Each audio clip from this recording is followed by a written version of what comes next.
dragă Nina, de când sunt puține de 20 de ani, nu te-am făcut niciodată fericită. Măi, dragă, dar în seara asta vreau să te fac fericită.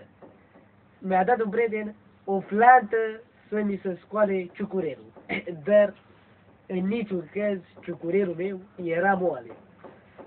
M-am dus la un prieten să-mi ceară și să-mi dea iară o plantă etnobotanică. S-a dus, mi-a dat această plantă. M-am dus, cocoșelul meu, cu Nina să vă dragoste, cocoșelul meu era foarte, foarte moale. A treia zi, i-am cerut lui prietenul meu parlamentar, i-am cerut să-mi dea pilula albastră, pastila albastră, să mi se scoale ciucurel. Deci, a fost și ciucurelul meu era foarte, foarte tare. Măi, dragă, am pus-o pe Nina în pat și am bătut-o poză.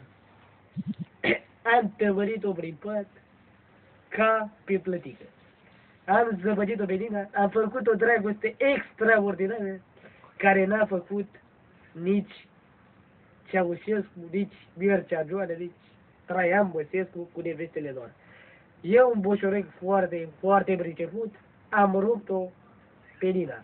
Măi, dragă, dar Nina, a doua zi, îmi luă să ia pastilele de inimă, a luat pastilele mele să mi se scoare ciucurelul, a luat pastilele albastre. A făcut, măi, dragă, a făcut o mare greșeală.